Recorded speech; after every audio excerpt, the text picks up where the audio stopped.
Welcome, everybody. Welcome to the first live panel event of the People and Pandemics series hosted by Queen Mary University, London. My name is David McCoy. I'm a professor of global public health based at the School of Medicine and Dentistry. And it's my pleasure to be able to host what I think is going to be a fascinating set of speakers. I'm going to introduce our three fantastic speakers very shortly, but first let me just introduce the format for the session. We're going to have each of our speakers speak for between 7 and 8 minutes, and they'll speak one after each other. And we'll then have some opportunity after that for some questions and answers and perhaps some discussion as well amongst the speakers. So without any further delay, I'm going to introduce the first speaker, who is Dr. Evi Argyriou. Evi is a lecturer in psychology in the Department of Psychology here. She's an experimental psycholinguist with research interests in the psychology of communication and non-verbal communication, including research on the beneficial effects of hand movements in how we think and speak. So over to you, Evi, the floor is yours.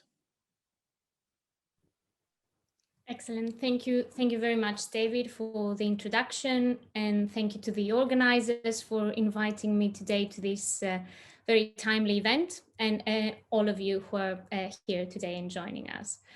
So I was asked to participate today and offer my perspective about the impact of the pandemic on how we connect and how we interact with each other from a distance, especially when some important non-verbal aspects of communication are either forbidden and are not appropriate anymore. I will be approaching the topic by using my own research expertise on social interaction and body movements, my general knowledge of the topic, but also my own experience as an academic over the past year, when we had to work remotely and we had to educate people from a distance. So the first thing I would like all of us to do is to take a few seconds and think of ourselves, visualize yourselves in 3 different settings. One of them would be when you're talking on the phone with a friend, the other one when you're interacting with others via a video conference, and the third one when you're talking with a friend from close proximity. So these are 3 different communication settings using different channels of communication and relying upon different senses and different modalities. There will be also commonalities in those 3 settings. So we will always try to convey a clear message to make ourselves make others understand us, show concern for others, show our agreement or disagreement. And we will be doing that via words, but also via our bodies. So whenever there is communication, whenever there is speech, there is always body movement. And regardless of which language you speak, what culture you're coming from, what age you are, non-verbal aspects of communication are very beneficial. There's a vast literature about that, about the beneficial effect of body movements on communication, social connectedness, cognitive and psychosocial functioning as well. So what happened over the last year is that we were asked to do something very counterintuitive. So we were asked to connect with others from a distance. We were asked to limit our bodies from moving because we are sitting in front of a laptop. We are hiding behind a desk. But at the same time, we were asked to continue functioning as always. And I'm not going to say we didn't do a good job, because we did. And as humans, we're very resilient and very creative, and we might have developed new alternatives. We have used tools like technology to help us, and other speakers today will be talking about this more. But my thoughts on that is that there might have been a cost. So particularly with body movements and physical touch, which might have been something that is misunderstood as well. we've lost the chance to get closer to others, to feel each other's hands, which is something very powerful. So when you shake each other's hands, there are some nerve fibers underneath your hand skin, which are very sensitive, and they activate areas in the brain which are responsible for feelings of reward, feelings of warmth, and feelings, regulation of your feelings, of your own emotions. So when we don't shake hands, but instead, we're bumping our elbows, we are missing that. And I know that there are cultures that never shook hands and still they managed to seal business deals, to greet each other using alternatives. But the thing with our cultures, and where handshakes have been there for many years, is that you're asking people to stop doing what they used to. You're depriving them from physical human touch. And there's also a lot of research suggesting that deprivation of human touch is very much related to depression. We have evidence about the impact of the pandemic on well-being being less severe for people who were living with their partners during the lockdowns compared to people who just lived with other people in their household. So the human touch, human contact is a mediating factor, is an important factor for keeping each other connected. So my take into whether handshake is disappearing and will disappear is that no, it's not going anywhere. It's not going to have an easy journey. And we know that the first handshake that we will be doing after all this time might be a bit awkward. But human contact and physical touch are very, very much important for social connectedness and psychological well-being. But that said, I can't help it but, always think of alternatives. We might need some alternatives when we can't really get closer to each other. And technology can be a powerful tool as well, because we're talking about, great speeds of advancement in technology. We might use, we've been using already video conferencing tools to educate our students. And as I said, I hope we've been doing a good job. We've been using the clapping icons, the emojis to show to others that we are happy with the content. But again, I'm not sure this is only sufficient. We all had experiences of feeling, this draining feeling of being into Zoom calls all the time. You have the weird eye gaze shift when you don't look at that little green light that we see on our cameras, on our laptops, and people might feel that you're disengaged. Are you really disengaged? Or you're just, trying out your peripheral vision like you would do in a real meeting room where you would be staring outside the window and everything would be fine.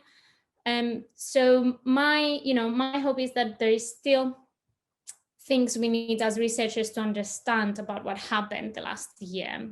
So I'm very much, interested to see whether all the alternatives that developed, the elbow bump, are as effective as a handshake and as a physical human touch. Thank you, David. I'm very keen to see and discuss with others, with Professor Healey as well, about the technology and the tools, the digital tools we have in our hands to help us prepare for what was already happening in a way. So the pandemic, I think, accelerated things that were already coming towards us. I mean, we were touching our mobile screens more than each other already. We've been using video conferencing for educating others. And I'm not saying again that they're not effective, but the combination and the hybrid way, our new hybrid work and life needs some more information from science, but also listening to people's biological needs. Because as I said, even a simple handshake doesn't only carry societal and cultural meaning, it carries a biological importance as well. And I think with that, I will conclude, and I would like to pass the floor to the other speakers as well. And I'm very happy to discuss those things more with all of you. Thank you. Thank you, Evi. I've already got 20 questions for you, but it's so interesting what you've covered. But we're going to hold the questions till later. We're going to now hear from Dr. Sevasti Foka. Sevasti is a lecturer in counseling psychology here at Queen Mary University. She's an expert in the use of positive psychological resources such as positive emotions, hopeful thinking, self-esteem, and meaning in life amongst war-affected and refugee children, adolescents, and youth.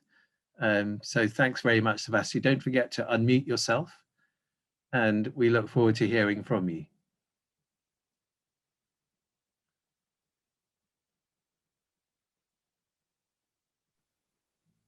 Hello, everybody.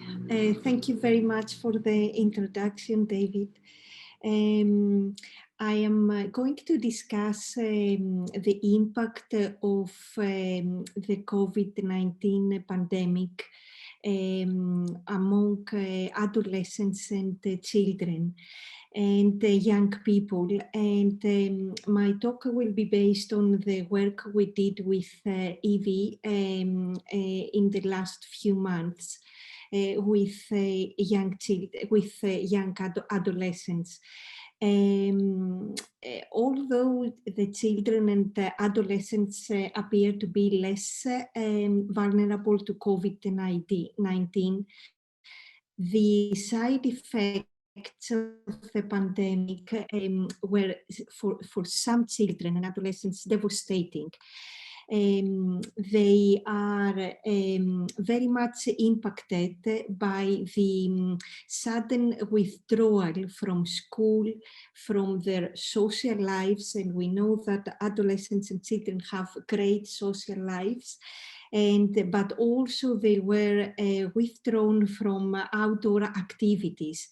And these things have had a great impact on their mental health and their everyday functioning. But apart from this, some of them have also experienced domestic violence growing. And this has been documented in recent research, and we believe that the consequences on their of this on their mental health will be tremendous over the next few months. In particular, children and adolescents, based on research, have been exposed to biopsychosocial stressors generated by the pandemic. And for example, they experience increased levels of anxiety.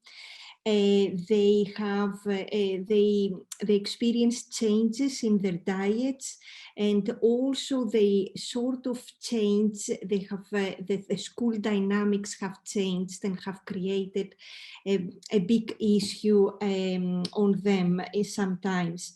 However, by their nature, children and adolescents, and we need always to have this in our minds, are resilient by their nature. So there are some positive impacts that should be considered, taking into consideration their resilient nature, but also that some of them have had their parents around them quite a lot within the day, and this may also had a very positive impact on their mental health, at least for the majority. Because I know that there are some adolescents that they didn't see this as a positive thing. Now, we strongly believe, based on research, that the damage from the biopsychosocial stressors will come in the next few months. And for this reason, we we support the view that this impact on their mental health can be mitigated by adequate and timely interventions which are designed on their needs and their profile. For this reason, in last January, a few months ago, we have developed a positive psychology intervention, and this intervention was implemented to 240 adolescents from a local school at Myland. And we evaluated the impact of this intervention. The preliminary analysis showed that the majority of this sample of these adolescents suffered from increased levels of depression and anxiety.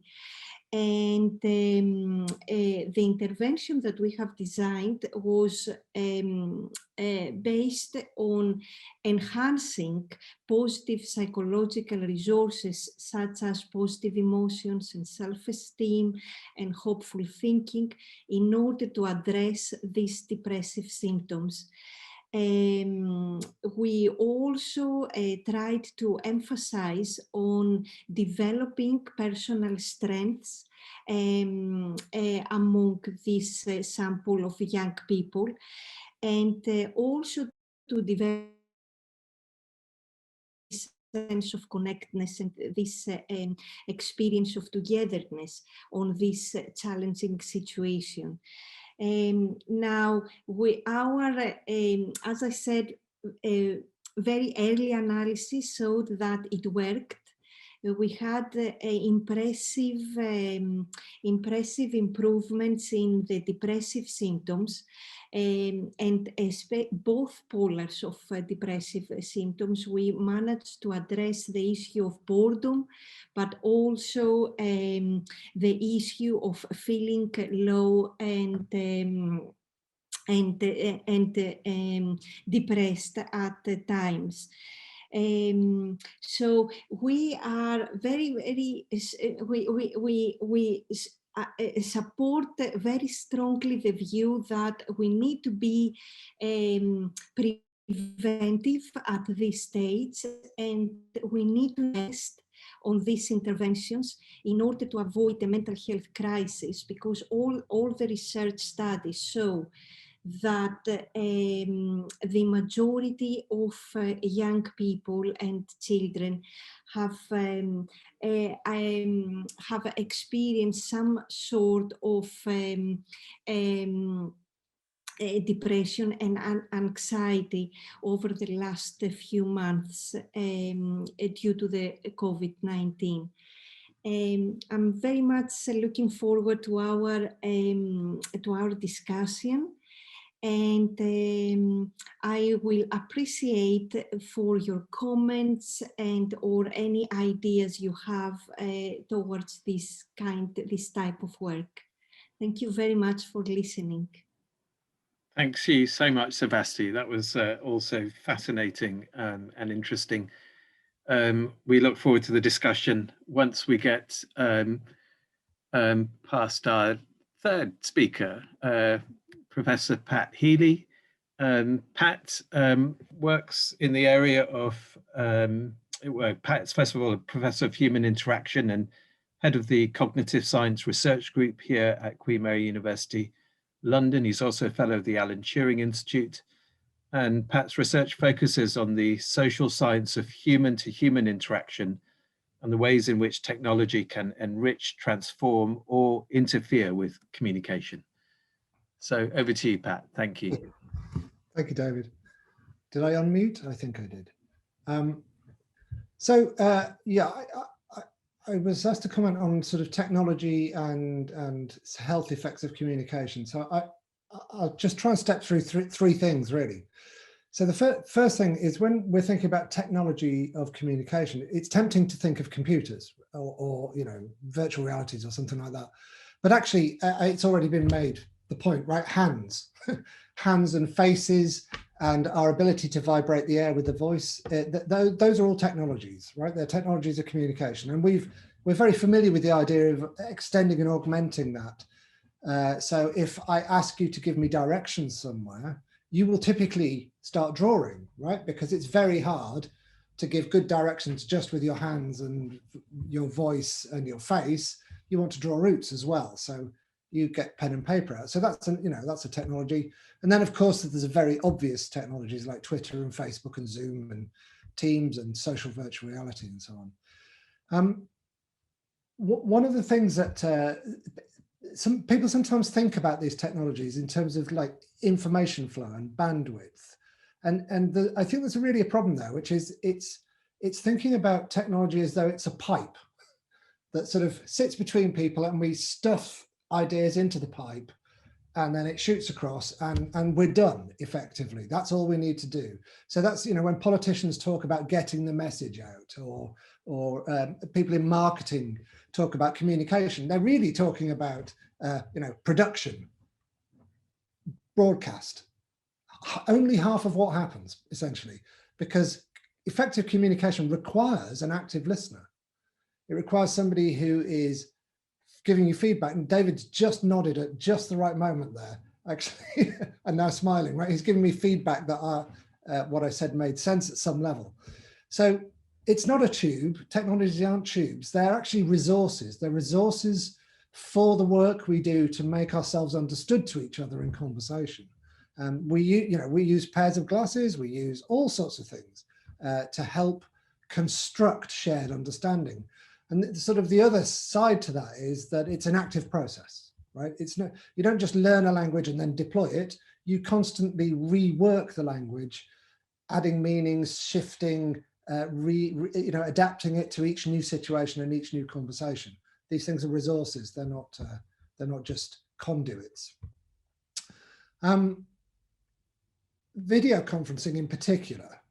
It's quite interesting. I mean, there have been working video conferencing systems since the 1930s, actually, and it's never been a commercial success. It's been kind of forced on us now in interesting ways, but it's always been really quite problematic, and people have often been puzzled by that, because face-to-face, clearly there's something quite fluid about that, which isn't reproduced by video. So just being able to see somebody, to see their face and their hands, isn't doing the same work as face-to-face conversation does. And the sort of simplest illustration of this is the trouble we have with turn taking. So everybody's noticed that it's really difficult to time their turns in video conferencing. Right? It's just one example. When we're face-to-face, if we're sitting around a table and I flick my finger like that, you'll know that I want to speak. Right? You'll immediately understand that that's kind of a bid for the floor. If I do a big in-breath, you'll know I'm about to say something. And you will also know something about how long I'm likely to speak for, right? The size of the in-breath. Those cues are either completely removed or really interfered with by this situation. And that's one of the things that's going wrong with turn taking.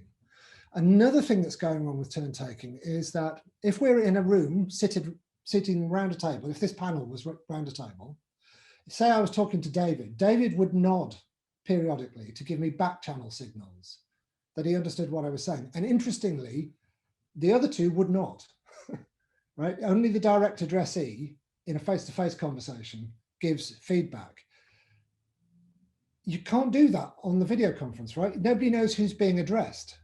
Unless I make it really explicit and say I'm talking to David, people are really uncertain about when they should give feedback. And actually in conversation, if somebody starts back channeling to you, that is another signal that they want the floor next. Right? So all of those cues are really hard to monitor.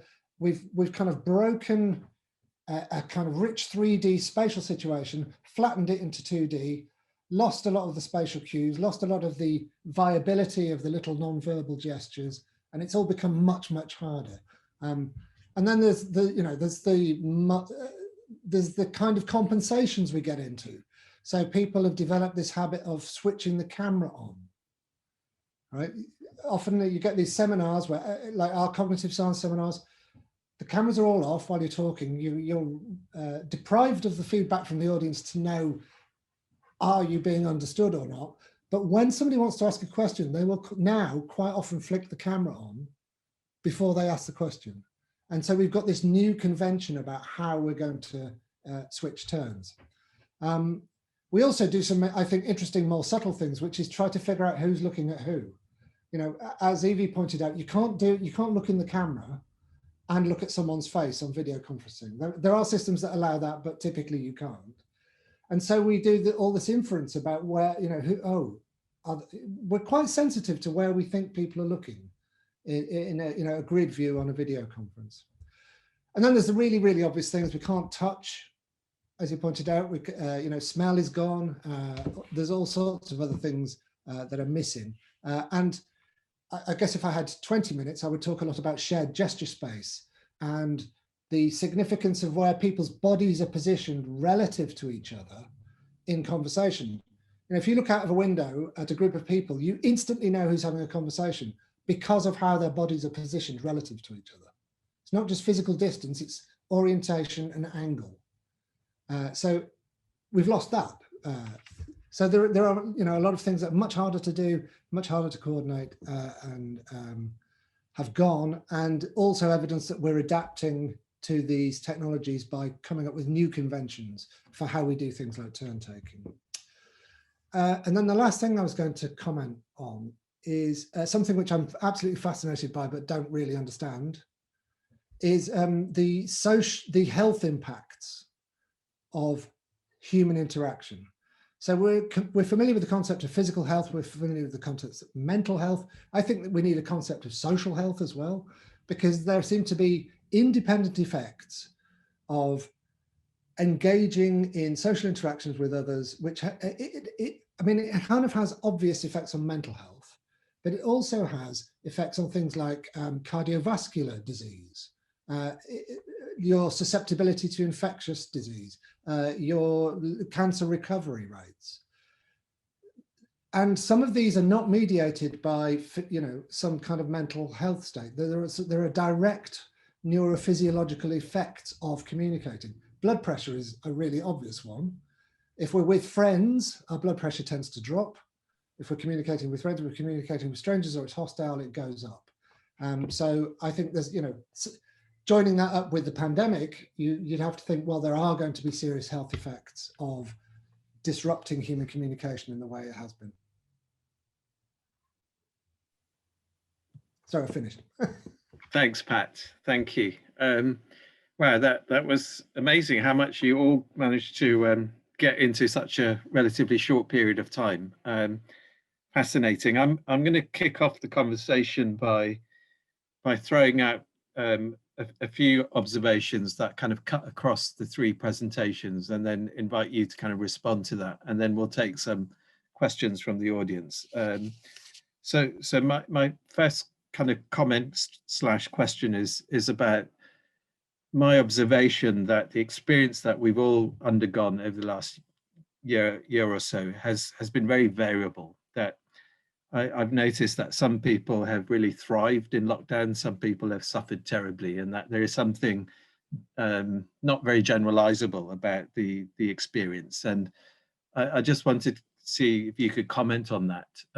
You know, to what extent personality types, to what extent people living in different socio and cultural environments have had different experiences, and, you know, to what extent can we generalize about anything? So that was one. The second comment or question was really around teaching specifically. Given that we're a university, I'm very interested to hear from all of you whether or not you think the pros and cons of what we've developed through teaching via Zoom and technology, you know, how is it compared with the more traditional face-to-face teaching? My own experience is that there have been some things that are much better, that have actually gone much better, and some things that have gone much more poorly. And I've also again noticed that some students have actually liked the new form of blended learning or learning through through Zoom to be much better. And again, other students have found it much more difficult. So what's the future of teaching going to be like, do you think, even in a post-COVID world? And then thirdly, I guess it's kind of connecting to what you were saying, Sevasti, about the power of positive thinking.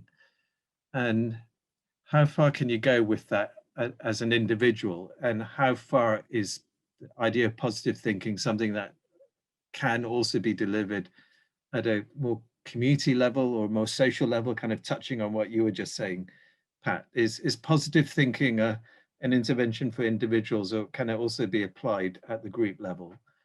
And perhaps there might be kind of issues there about communication between groups as well as between individuals. You know, in the future of communication, how do we ensure that groups can communicate with other groups, and that we're not just thinking about communication as something that happens between individuals?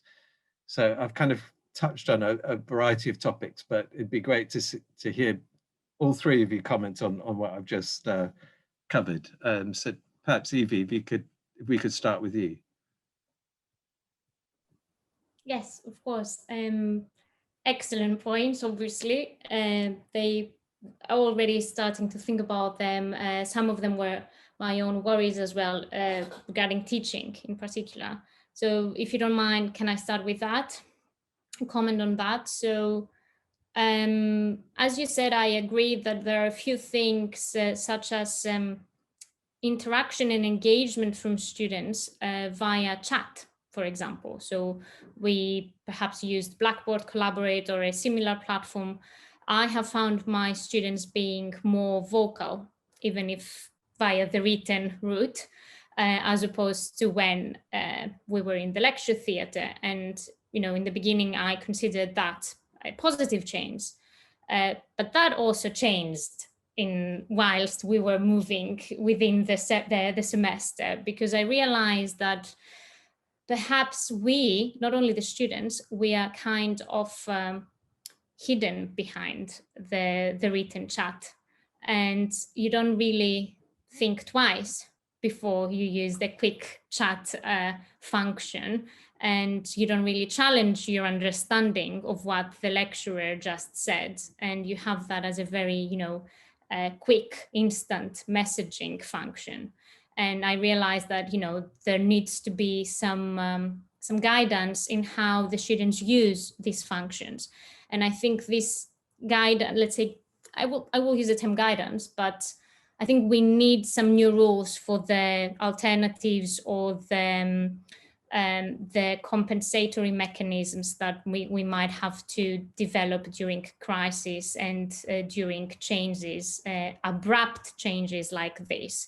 This was not exactly planned, even though we were already using it too much. It came really urgently. So we need, I think, to develop some new rules about the new tools we have in our hands. But as you said, I can't, you know, it's really tough the content is there, I guess, the slides are the same, but I don't think teaching will be only based on a live webinar, regardless of how interactive we try to make it. I do believe that face-to-face teaching will remain and should remain with us for many reasons. Students pay to have a good, you know, this is a very political kind of topic, but they pay to use all the facilities we offer to them. They are not going for an online course. And as for the individual differences you mentioned, this is also a very important issue. And I agree, not everyone experienced the situation in a similar way. Even, you know, as teachers or as educators, some people were living with others, students the same. They didn't have the comfort of a nice working and healthy workstation, if I'm honest. And again, I give that to organizations as well, because I would expect organizations to be prepared to offer anything that a student or a lecturer needs to be able to deliver and receive learning in a similar way. I know universities, they do that. They offer virtual backgrounds or even green, desktops behind people, because that's another thing. You enter a person's house when you're using video conferencing tools. How inclusive can we be for that, and how sensitive we can be on that? I think we should consider those things as well. And how much can we force people to switch on the camera, as Pat mentioned. So I think I hope as well that there are some guidances or new policies in the making as we move into this hybrid model of face-to-face interactions and teaching, and online ones. And finally, for the positivity, I'm gonna draw on what Sevasti mentioned, because we managed to deliver a positive psychology intervention at a group level, and via technology as well. So things can happen. And I do think that's one of the best things we have available, actually, building on what people can do well and what people are strong at, rather than focusing on negative aspects, which can also be more difficult and more sensitive to share as a group. And I think positive empathy as well, it's a very vague term. I'm going to try to explain it. You have to show that you care for others even when they're happy, right? Not only when they have an issue. And I know that we are talking about the pandemic, which has created a significant impact and negative impact. But as you said, some people thrive, like always. We're so different. We're resilient. Some people are very negatively impacted. Some people thrive, as you said, and personality is an issue. Genes is an issue. Your biological making comes into play there, or your context, your social context. As I mentioned, if you have a partner, you might be able to bounce back quicker. I don't know, maybe not. It can go both ways if you stay with them all the time. So yeah, I think that's for me for now. Thanks, Evi. Sevasti, over to you. Really interesting questions and comments, David. Thank you very much for this, and excellent ideas, Evi, from you. First of all, I completely agree with you, David, that it's so difficult to generalize about anything. This is a new situation for all of us from different aspects, from an educational aspect, from a mental health aspect. We know very little, although we spend a lot of time reading about it, the literature and what it is said in the last few months. But I completely agree with you that factors such as individual differences, sociocultural differences, but also different personality types, we need to consider this.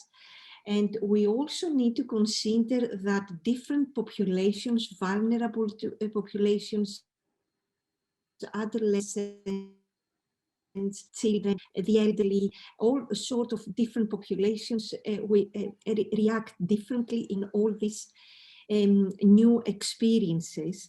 This is why I'm a very strong believer that whatever we can offer should be designed to meet the needs and to address the profile of the specific population that we are trying to target or investigate.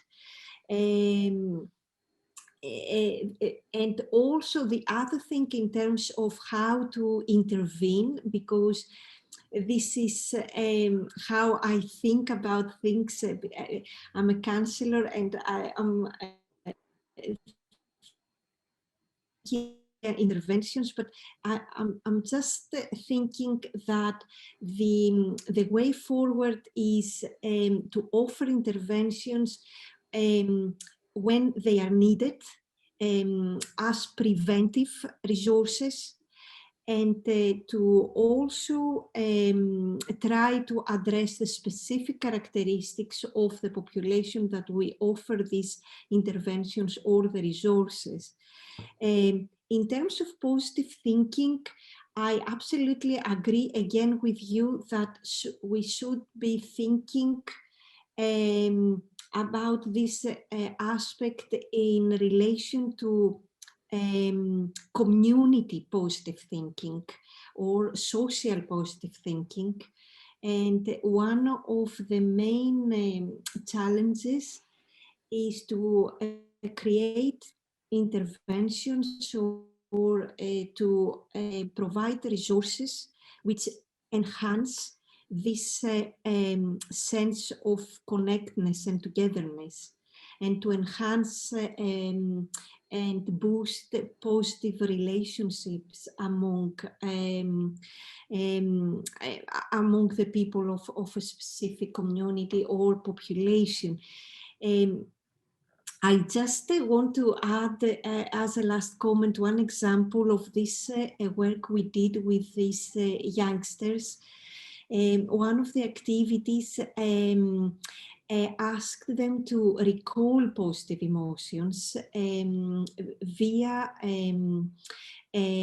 some photographic memories they had, and to come in the group for their session with a photograph of a positive emotion that they have experienced with others. And I think from the analysis of the research we did, I think they enjoyed this a lot, because they brought in the group a photograph when they were last Christmas, when they were all together in their class, or from their last day in the summer, and they were able to experience again this connectedness they share, and they had a lot of laugh. And I think by just developing, by enhancing positive emotions, but also to recall the experience of positive emotions, it's very crucial in order to build up positive relationships and positive communities, because in the end of the day we are all together in this, and sometimes due to this social isolation we forget about this, we ignore this, but it's very nice that we are reminded of this once in a while. Good. Thank you, Sevasti. Pat. That was really interesting. So generalization, I thought of one. Okay, so there's huge amounts of individual variation, right? Absolutely, you know, different people communicate in different ways. They have different styles. They're extrovert, introvert, social anxiety or not. You know, there's all of that variation. And one of the things that varies is gestures. So I think, you know, anyone watching the 4 windows at the top here will have noticed that we gesture in different ways. I in fact, I'm now a bit upset that I do quite a lot of this one, because it looks a bit hectoring, doesn't it? And or, you know, you can have these open gestures, or your hands to face. There's all, you know, really rich variability, and then you know, there's different kinds of emblems and all of this, right? All of it. And we always encounter people who use gestures that we don't really understand, you know, from other cultures. So there's huge amounts of individual variation. Nonetheless, really consistently, the speaker moves their hands and the listener doesn't, right? Like we've been demonstrating it across here, and I think it's true across cultures, it's true across conversations. Speakers are like this, and listeners don't move their hands unless they want to have a fight, right? if they're trying to get in or start the conversation. So I think it's perfectly compatible to have individual variation with useful generalizations. I guess the question is what the, which are the useful generalizations and how can we take advantage of them? Your question about teaching, that makes me think about live performance in general. So I think of teaching as a, face-to-face teaching as a species of live performance. And the thing about live performance is that, for stand-up comedians, for contemporary dance, all of them, they are really sensitive to what's going on in the audience. So a comedian will adjust the delivery of a joke mid-sentence, depending on the ripples of movement or, what they can hear going on in the audience. Are they restless? Are they moving in unison? There's all of those cues are there, and we rely on those in teaching, right? If you're giving a lecture in a large classroom, you use that feedback to adjust your delivery, and it's gone, right? When we're online, it's gone. When we stream, it's gone because it's not live feedback. The back channel is gone. If we put our videos online, it's gone. So I think there is some really important quality that's gone there. And it's not just that I, as a lecturer, don't get the feedback. It's the people in the room don't get the feedback from each other. So there's some really nice experimental work which shows, if the person sitting next to you is looking out the window or looking at their watch, you will remember less about the lecture than if the person next to you is paying attention. And we're very sensitive to this. Think about you're sitting in the theatre or the cinema and somebody laughs at the wrong moment. That actually can be incredibly alienating because we are fundamentally sensitive to this communal response that happens at a live event amongst the members of an audience, right? And again, anybody watching this right now doesn't have that. They've got, what have they got? They've got the chat box. At most, they've got no real-time cues to how this is going. We haven't got them. So there's something fundamentally missing. And the thing I would point at is in the move to online teaching, and I think we've all discovered this, is it's much more resource intensive. So what you could do through live chat, face-to-face chat, peer-to-peer interaction, all of that has become, we're finding we have to do, longer sessions, extra sessions, more tutorial support to get to the same place. So I think there is, some people definitely enjoy some aspects of it. I think that's right. But I think there's also a cost because it requires more resources to get to the same point. Fascinating. We could have this conversation for 2 hours, I think, and still find new things to talk about. I'm going to bring in some questions from the audience. There's a couple of things. One's a question along the lines of how increasingly our modes of communication have also become modes of surveillance. So the mechanisms of communication are now mechanisms by which you can be monitored, you can be put under surveillance, potentially also become tools of control. And I wondered if you could maybe comment on that. What impact might this have in terms of communication, particularly, for example, people that might be vulnerable? The questioner also spoke specifically about young people needing safe spaces to be able to express themselves and perhaps to be able to express certain kinds of things in a more safe environment than might be provided for by these new forms of technology. So that was one. And then another member of the audience has brought up the issue of old-fashioned empathy and kindness as being central to any form of effective communication.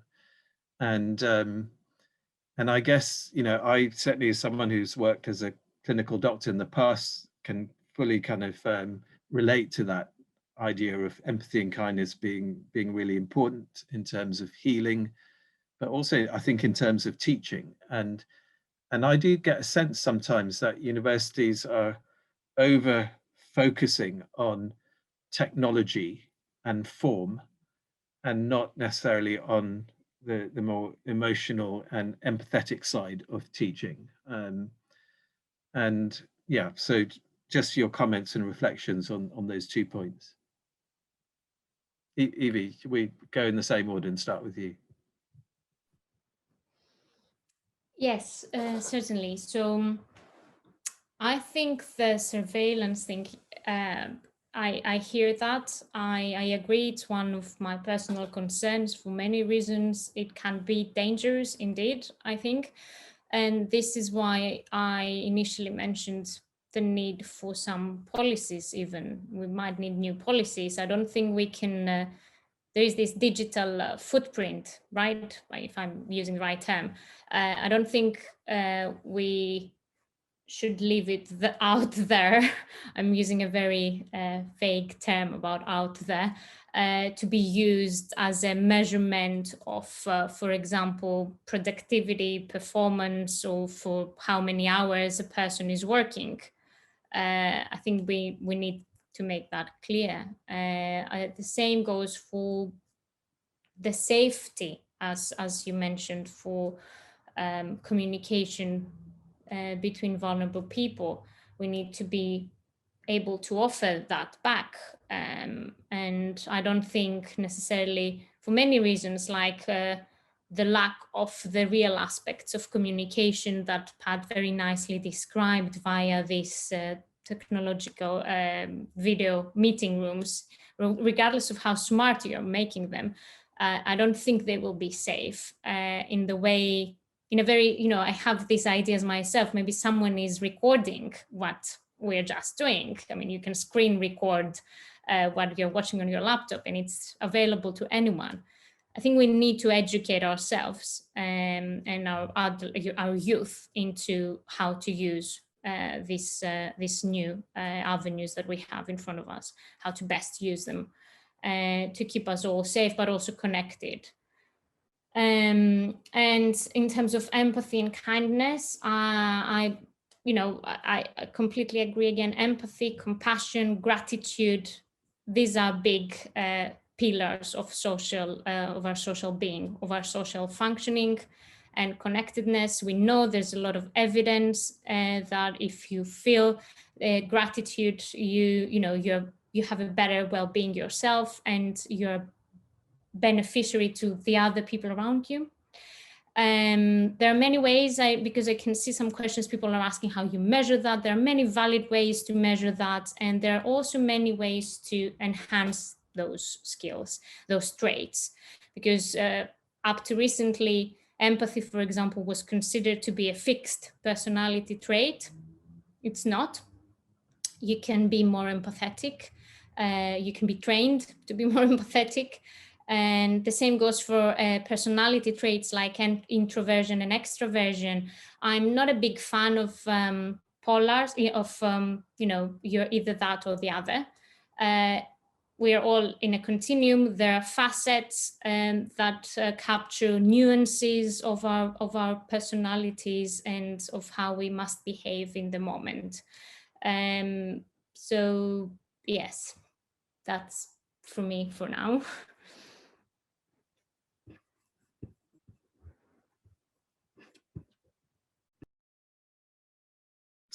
Sorry, I muted myself. Sevasti, over to you.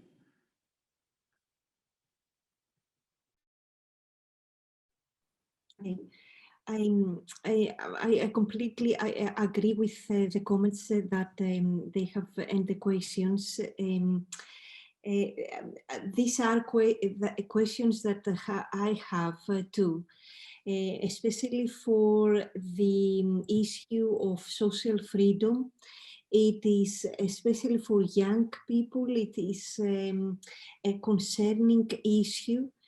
In some countries, young people, adolescents, children have been considered to be a threat, which is outrageous. For example, in Greece, where I come from, the rights and the freedoms of young people have been so much restricted that there is a major concern that when and where the government power should stop. I absolutely agree that this is one of the major concerns, and I think this will be the case for the next few months. In regards to social freedom, the lack of clarity about the rights, and whether there are going to be safe spaces that young people can express themselves and socialize without feeling that they are considered to be a threat just for socializing. I think all these issues are issues that should be addressed in governmental policies, and in regards also to the health impact, and not just the mental health impact, but the impact in general in health that this may have on young people. In regards to kindness and empathy, I consider to be I consider these two emotions as the most beneficial in mental health, and I strongly believe that should be included in any sort of interventions. Even just listening to someone, I also have this type of experiences with my students, and sometimes students come to us with a question, but most of the times I noticed the last few months they don't really need an answer as such, just to be listened, and just to empathize with them, with the challenges, the difficulties that they go through during the pandemic. So I absolutely agree with this comment that kindness, gratitude, empathy are tools, are great tools, and have a healing effect by themselves to all sorts of different populations. So I will, attempt to make this generalization. I have never came across with someone who did not respond positively when a safe, nice, kind environment was developed, so that she or he could externalize feelings and experiences, and share ideas. Thank you. And I also wonder if it aids in the educational process, the learning process, not just in terms of healing, but I think students also learn better in that kind of environment. Absolutely, I absolutely agree with you. Pat. Yeah, surveillance is kind of it's a loaded word, isn't it? I mean, it's absolutely the case that with current technology, our social lives are more exposed to other people than ever before. Right? And one of the consequences of that is clearly that social life has become a commodity, right? It's become something that Facebook captures social behavior and then sells it to advertisers, right? So there's a huge topic there about the nature of capitalism and surveillance and commodification that we need to worry about, but it can also be valuable. I don't think I think the technology itself that is enabling the surveillance is not intrinsically going to be put to bad use. It could be put to good use. You know, if we could map the social health of a neighborhood, that could be really useful for intervening, you know, for helping with social prescription. There are lots of possible health interventions that could be based on the same information. So, and managing that information, ensuring privacy, those are all technically possible, right? It's not the fact that we can sense these things that's the problem. It's the social and political uses to which they're put that I think is the issue, because that can be valuable. The empathy and kindness, my problem with empathy is I don't really know what it is. And I hope I don't mean that on a personal level. I like to think I'm fairly, you know, able to interact socially, but so I prefer to think in terms of shared understanding, right? Construct genuine attempts to construct shared understanding. I think that is something that we would call empathic, and it's at the essence, you know, and I can think about what the mechanisms of that are, right? I can think about whether I'm really actually listening to you, whether you know, I'm listening to what you say and give you a paraphrase back, right? Those are where I can see concrete mechanisms where it's possible to say something about how hard I'm trying. Are we actually succeeding in understanding each other, and so on. So, you know, I just find that more tractable in terms of research. Great, thanks, Pat. It's so interesting, this topic. I was just, you know, listening to all of you, was kind of thinking in my head about this, what appears to me to be a paradox, which is that our ability to communicate has really exploded over the last couple of decades. You know, communicate across geographical spaces, across, you know, in all kinds of ways we can communicate better, or there are more ways of communicating. And at the same time, I also get the sense of the quality of the communication has decreased, an increasing amount of self-censorship, an increasing amount of performative communication that may not be entirely honest or true. And this is not just with young people. I also sense this with adults, being much more ready to kind of censor themselves in how they communicate, at least certainly in terms of some topics. So there's a kind of paradox, I feel, that's going on. But you know, that's perhaps a topic for another seminar. We've come to the end of our of our 1 hour session, and I just want to kind of just touch on a couple of other points that came from the audience. Where one member of the audience also wanted to kind of remind us of the fact that communication doesn't always have to be expressed in a verbal format, that silence is a form of communication, and to think about the role of meditation as a outmoded and often misunderstood language. That's from one of the audiences.